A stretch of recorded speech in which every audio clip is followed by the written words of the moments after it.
welcome everyone. Welcome back to this channel. So in this video, we are going to discuss about the microbiology of air.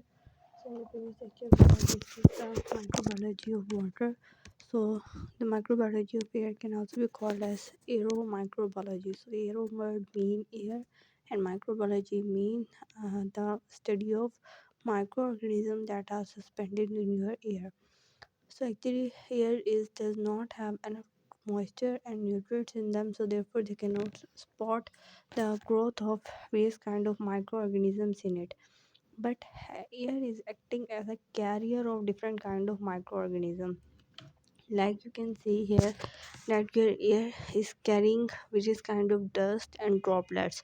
So it is possible that this dust and these droplets can consist of microorganisms which laden with the microorganisms. So therefore air does not support the growth of these microorganisms.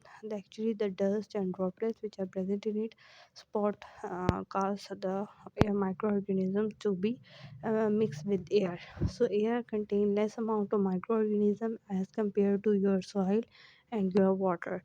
So what are aero microorganisms? And they can also be called as bioaerosols. So what are them?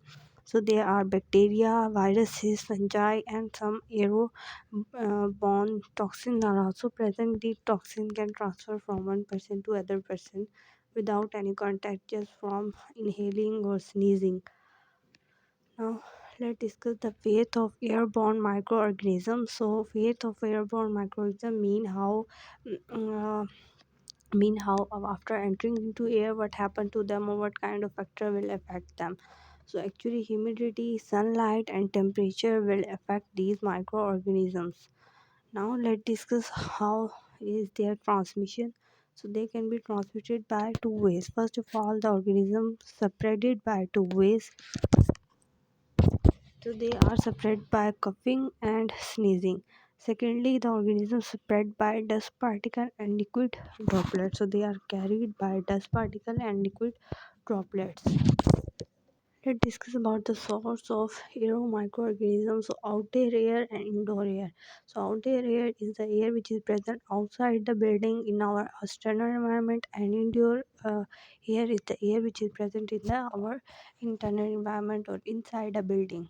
So what are the sources and how this outdoor air contain microorganism, and from what the outdoor air contain these microorganisms and get these microorganisms.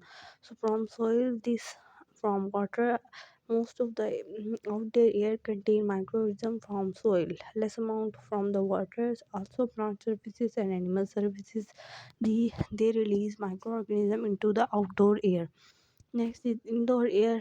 In the indoor air, the microorganism mix due to the human activities like coughing, sneezing, laughing, and talking. Now let's discuss the examples of indoor air, then we discuss outdoor air. So indoor air contain some examples of bacteria which are given here, like tubercle bacilli. It is present in the dust. Diphtheria bacilli, it is also present in dust. Staphylococcus, bacillus, and clostridium. So these are the types of bacteria which are present in indoor air.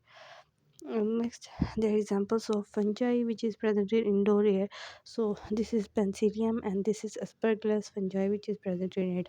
Now let's discuss outdoor air. So your outdoor air contain algae, protozoa, yeast, and mold. The example of mold is Calastosporium. Some bacteria species which is present in the outdoor air are Micrococcus, gram-positive rod, and gram-negative rod. Bacteria species are present in the outdoor air. Some fungus species are also present, like Colostosporium. This is a mold-like fungi. Okay. Next, Penicillium and Alternaria. These are the fungi which is present in your outdoor air. So this was all about the today's lecture. In this lecture, we have covered the aero microbiology. So in the next lecture, we will discuss the next topic. Till up, Allah Hafiz.